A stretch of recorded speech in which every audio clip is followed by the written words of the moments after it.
आज Doubtnut app download करें। Doubtnut पर अपने सभी गणित, रसायन विज्ञान, भौतिक विज्ञान और जीव विज्ञान के डाउट्स का करो सफाया।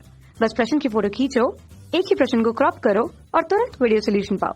अभी डाउनलोड करें। इसमें हमें दिया हुआ है कि तांबे की छड़ की लंबाई 80 सेंटीमीटर है। अब इसके ताप को 15 डिग्री सेल्सियस से 35 डिग्री सेल्सियस तक करने में इसकी लंबाई में कितनी वृद्धि होगी, ये हमें ज्ञात करना है इस प्रश्न में। जहां तांबे का रेखीय प्रसार गुणांक का मान हमें 1.7 गुणा 10 की घात ऋण 5 प्रति डिग्री सेल्सियस दिया हुआ है। अब देखिए जो जो स्थितियां दी गई हैं हम लिख लेते हैं कि तांबे की छड़ बोली जा रही है। यहाँ पर तांबे की छड़ है। तांबे की छड़ के लिए उसकी लंबाई यदि प्राथमिक लंबाई के रूप में हम उसे लें तो एल से हम प्रस्तुत करते हैं उसकी प्राथमिक लंबाई को। मान दिया है 80 सेंटीमीटर पर, तो सेंटीमीटर से मीटर में परिवर्तित करें तो 80 गुणा 10 की घात ऋण 2 मीटर के रूप में। ठीक है, तो एल का मान हमारे लिए कितना होगा 0.80 मीटर के रूप में। ये हमें मिल गया प्राथमिक लंबाई।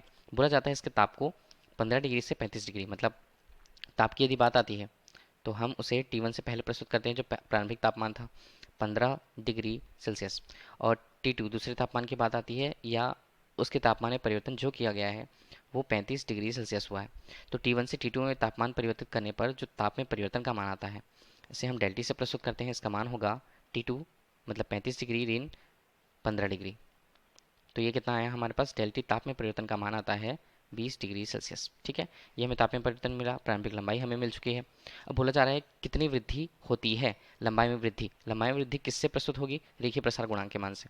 रेखीय प्रसार गुणांक का मान हमें कितना दिया हुआ है प्रश्नानुसार, अल्फा के रूप में उसका मान दिया हुआ है तांबे के मान को 1.7 गुणा 10 की घात यहाँ पर ऋण 5 प्रति डिग्री सेल्सियस के रूप में।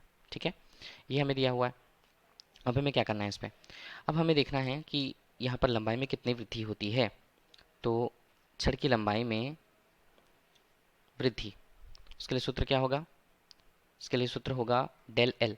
ये किसके लेता है, प्रारंभिक लंबाई गुणा रेखीय प्रसार गुणांक और तापमान में परिवर्तन, होने वाले तापमान में परिवर्तन के कारण जो लंबाई में वृद्धि होगी वो इस सूत्र से प्रस्तुत की जाएगी। ठीक है, अब सभी मानों को यहाँ पर हम रख देंगे तो डेल एल का मान हमें प्राप्त होगा। देखिए एल हमें कितना दिया हुआ है 0.8, ये किस में है, मीटर में है। यदि हमने यहाँ पर मीटर लिख लिया, अल्फा का मान हमें दिया है 1.7 गुणा 10 की घात ऋण 5 प्रति डिग्री सेल्सियस, और तापमान कितना दिया हुआ है, तापमान है 20 डिग्री सेल्सियस। डिग्री सेल्सियस कटेंगे अगर हमें लंबाई में परिवर्तन कितना मिलने वाला है, डेल एल बराबर यहाँ पर बनेगा 20 और 0.80 का यहाँ पर बनता है 16 गुणा यहाँ पर बनेगा 1.7 गुणा 10 की घात ऋण 5, और किस पर, ये मीटर पे है। तो डेल एल का मान हमारे पास कितना आया 27.2 गुणा 10 की घात ऋण 5 मीटर के रूप में। अब देखिए मीटर में है, अब यदि हम उसे सेंटीमीटर में प्रदर्शित करना चाहें कि सेंटीमीटर में कितना मान बढ़ा हुआ है, तो डेल एल का मान हमारे लिए 27.2 गुणा, देखिए इसे 10 की घात ऋण 3 किया, 10 की घात ऋण 2 मीटर क्या होता है, वो होता है सेंटीमीटर। तो इस प्रकार से हमें लंबाई में परिवर्तन का मान 27.2 गुणा 10 की घात ऋण 3 सेंटीमीटर के रूप में हमें मान प्राप्त हुआ। यही प्रश्न में हमसे पूछा गया था। धन्यवाद।